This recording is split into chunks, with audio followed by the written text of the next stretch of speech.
Hello and welcome to Talking Business with Beverly. I am your host, Beverly Walthour. And so thank you for joining us as we support you, the entrepreneur, in getting the clarity you need in your business. And so we do that by actually helping you make sure that you not only take care of your business needs, but also your physical, mental, emotional, spiritual, and financial needs as well. And so now join me in welcoming Dr.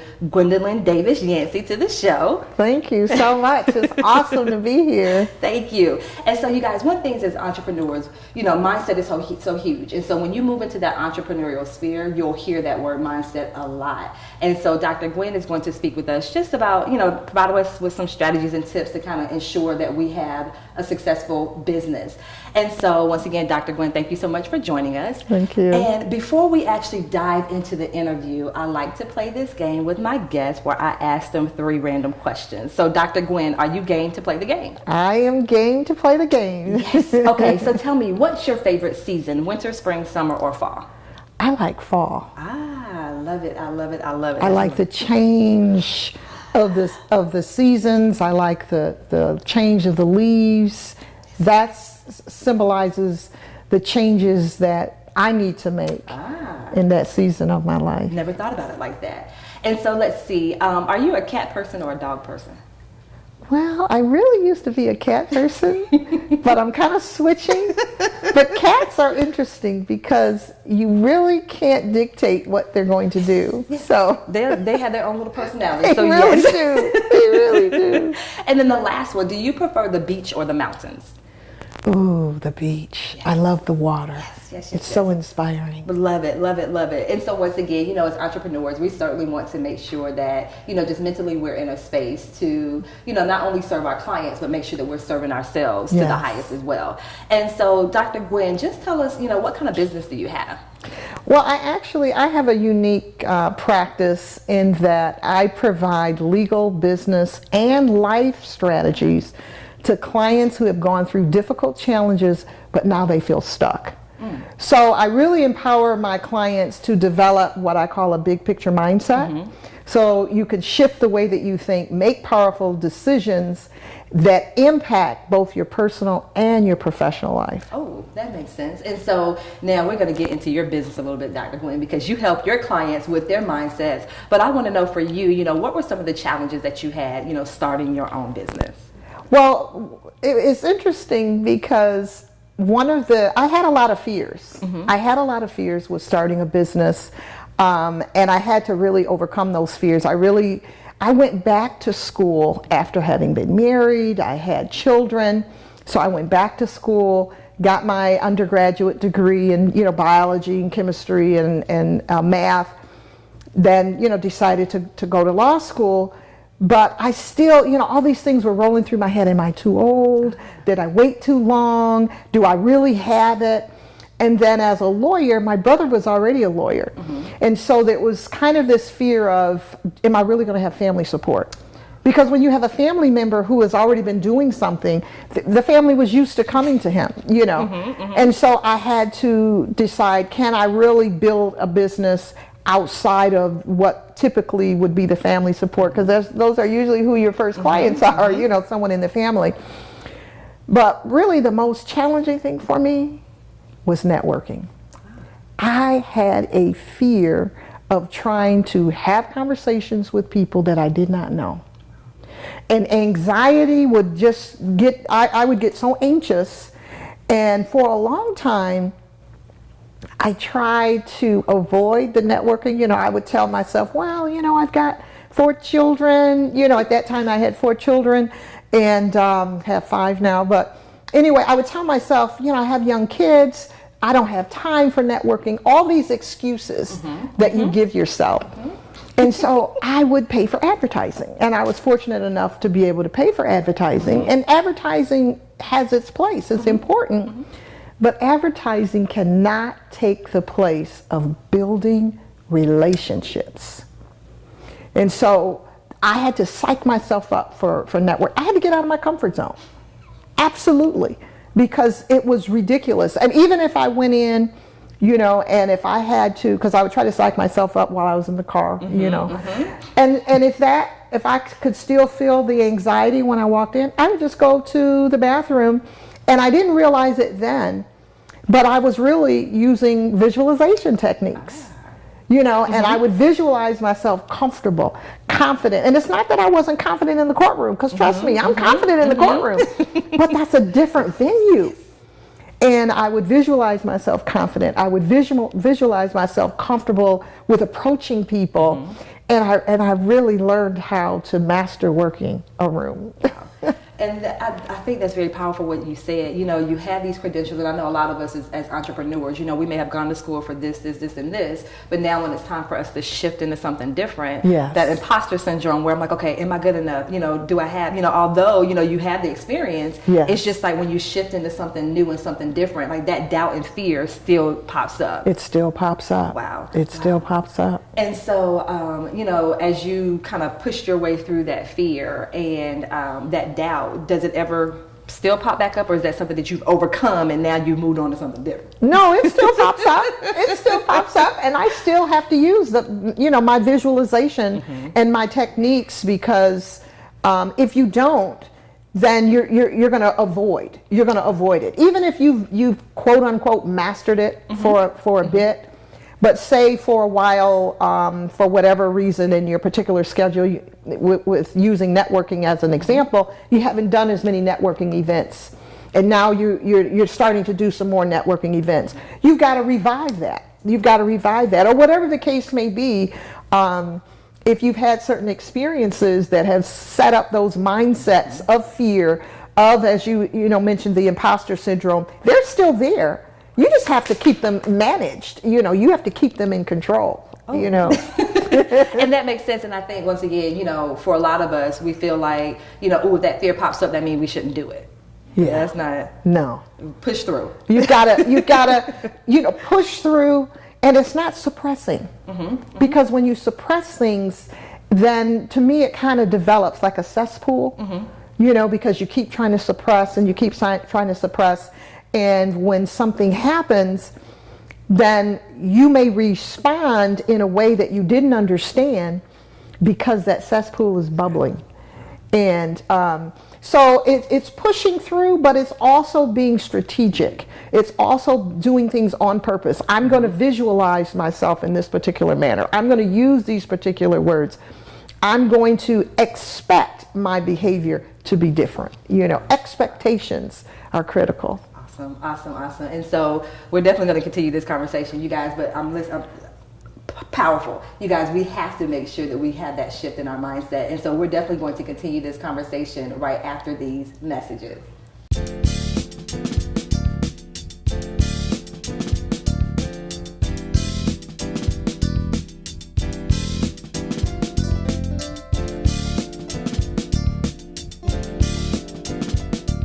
Hello, and welcome back to Talking Business with Beverly. And so we have the amazing Dr. Gwen with us. And so she was just speaking with us about some of the challenges that she faces as an entrepreneur, which those of you that are watching, I know you've had that experience as well with fear.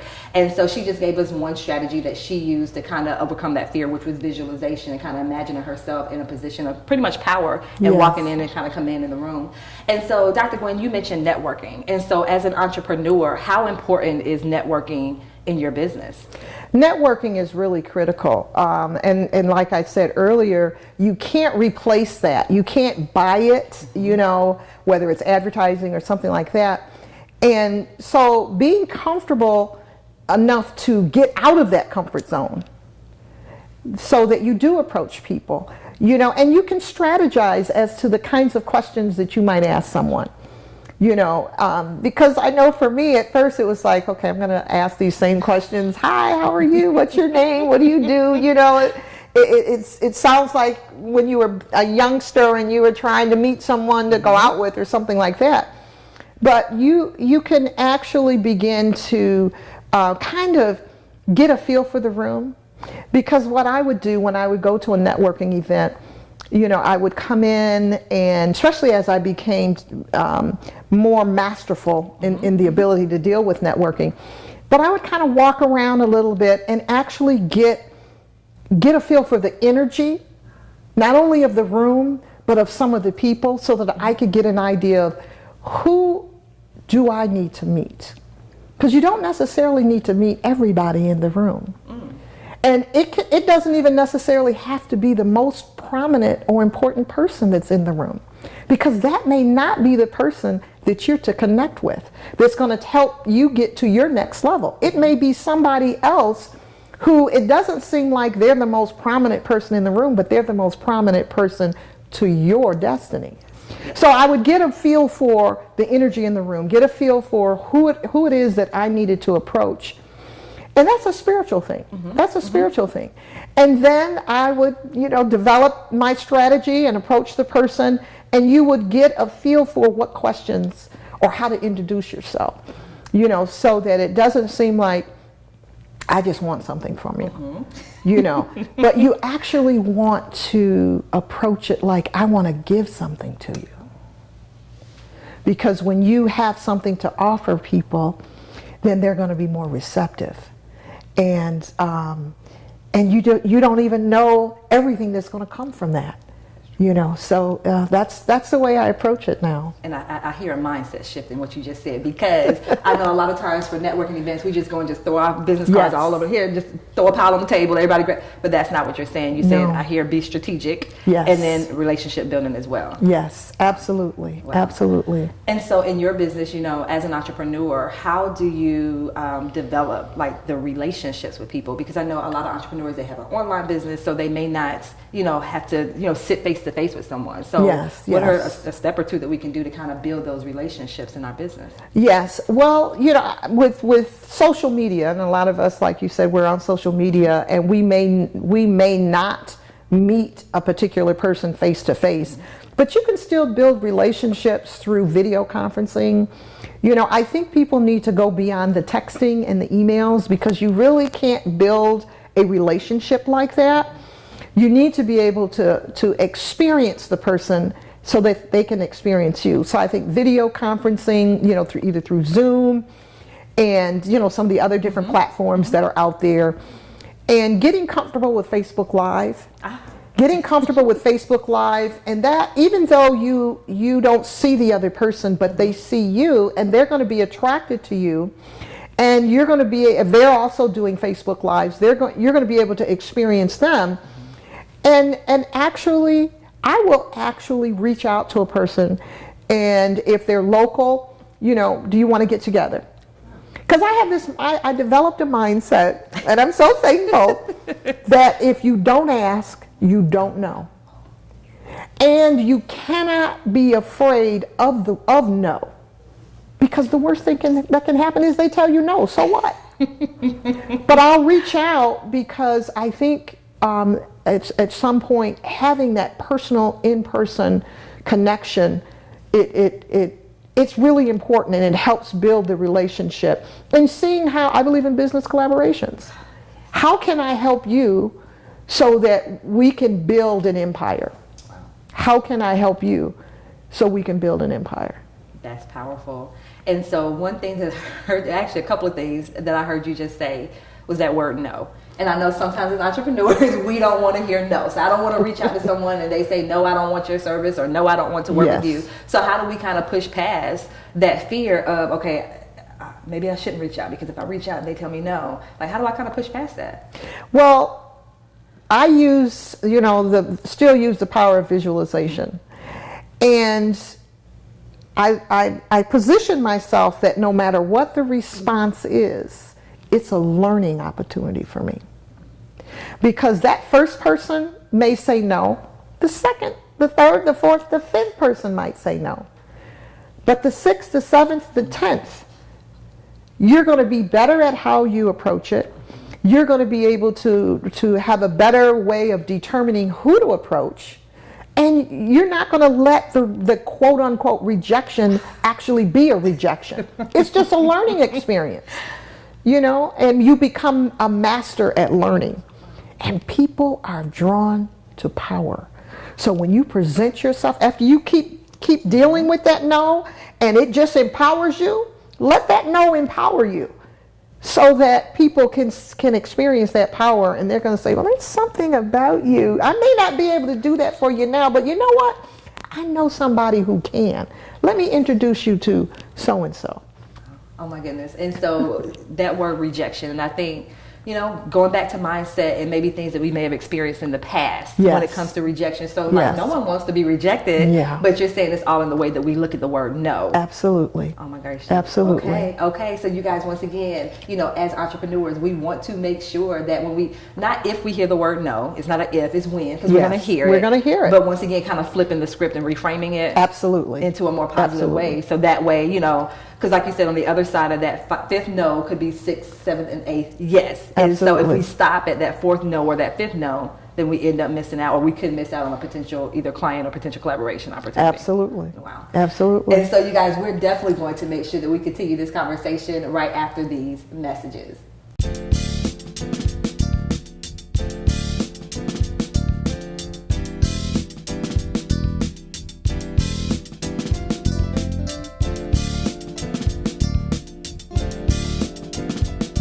Hello and welcome back to Talking Business with Beverly. I am your host, Beverly Walthour. And so we've been spending some amazing time with Dr. Gwen. And so she's been speaking with us about her experience as an entrepreneur and kind of some of the mindset shifts she's had to make in the entrepreneurial space. And so Dr. Gwen, tell us how your background, so your training, your personal background, your experience kind of prepared you to be an entrepreneur. Awesome. And I always use legal, business, and life examples. Legally, obviously, I got training in when I went to law school, but one of the specific things is I participated in a program called Urban Law. And Urban Law allowed me to actually represent clients while I was in law school, and we would be in court and we had to make immediate decisions. Mm-hmm. It wasn't we didn't have the opportunity to take the file home and to work on it. And so it taught me as an entrepreneur, I have to make immediate decisions sometimes because you don't always have the opportunity as an entrepreneur to do a lot of research, to hire someone for a few weeks to help you figure something out. You may have to make a split-second decision. So that really helped me in that regard. And then, reflection. I do believe in reflection. And sometimes some of the things that we've experienced, we don't realize it set us up for an entrepreneur, such as the business area. Something as what we might consider as typical as managing our bank accounts. Managing your personal bank accounts gives you some experience in being able to manage business bank accounts and being able to deal with money. And learning, I learned, and got comfortable with approaching and talking to bankers and asking them questions, talking to investment advisors and asking questions and that really helped me be more out of the box when it came to after I started my business. And then with my life experiences, besides my story, but the reflection, it also let me know that technically my dad was an entrepreneur, but I didn't really know it. So it's important to reflect back and pull out some of those things that maybe you didn't categorize as preparing you for an entrepreneur, but they really do. So those were some of the things that really helped prepare me to become an entrepreneur. And I love how you said that, because sometimes it's like, okay, but I didn't go to business school. I didn't have anyone, like we kind of rattle off all the I didn't have versus really and truly looking at, first of all, starting with your life experience. Absolutely. Because once again, a lot of us, in our businesses, we do it based on some experiences that we had. So I love how you kind of, you didn't start off with, okay, well, I went to business school and then I did, I went back and did it. No, it was just looking at what you had and saying, hey, from there. Absolutely. Wow. Absolutely. And so actually kind of on that same vein, what are some of the misconceptions that people have when it comes to becoming an entrepreneur or being an entrepreneur? I think some of the misconceptions are that you're competing with other people. You're really not competing with anybody but yourself. And I really had to grasp that. At first, I felt a little more comfortable with it, and that was really before I started my entrepreneurial journey. Actually, I was in law school, and we had just started, and we were in a program before the main classes started, and they were training us to be part of study groups. Mm-hmm. And so we went to the study group the first day, and one of the other law students came up to me after the session, and she wanted to know, was I going to still be in this study group? And I said, I don't know, I really wasn't into that. Mm-hmm. She said, because you're my competition, and I can't be in the same study group as you. And that was interesting to me because we could have collaborated and really been powerful. But when you have that kind of mindset that other people are your competition and not you, it can throw you off in terms of your game. And also in regards to being an entrepreneur is you're not chasing clients. Because if clients feel like you're chasing them, they can smell that desperation and they're going to keep running and you're going to get exhausted. So, you want to share your expertise because the clients that are for you, they're going to come and they're going to be chasing you because they want what you have. Wow.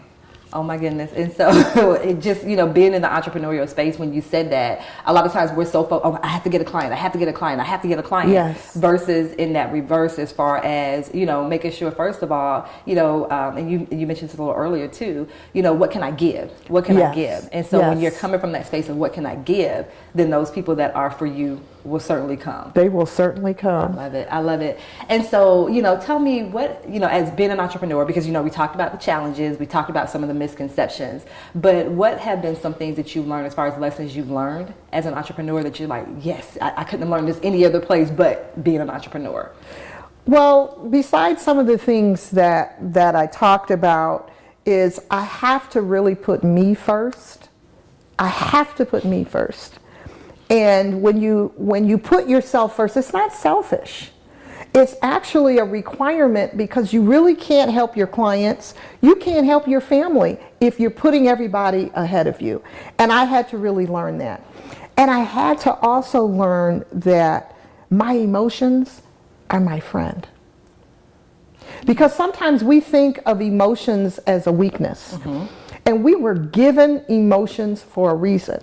Your emotions can actually empower your business, empower your thought process. Mm-hmm. And so that was something else that really empowered me because, I can be emotional, but I was given emotions just mm-hmm. like you and everybody else. And we weren't given emotions to make us weak. Mm-hmm. We were given emotions to empower us. Amazing, amazing, amazing. And so, Dr. Gwen, you've shared a lot of amazing information with us. And so, what's your website and email address so that our viewers can find out more information about you? Awesome. My website address is www.legalbizlife.com. And my email address is info@legalbizlife.com. Keeping it simple. Thank you. It simple. Once again, thank you so much, Dr. Gwen, for joining us here on Talking Business with Beverly. It was a pleasure. Thank you. And so I do want to also thank you, the viewers, as well. Remember, as entrepreneurs, we want to make sure that we are not only just addressing our business needs, but also our physical, mental, emotional, spiritual, and financial needs as well. Until next time, take care.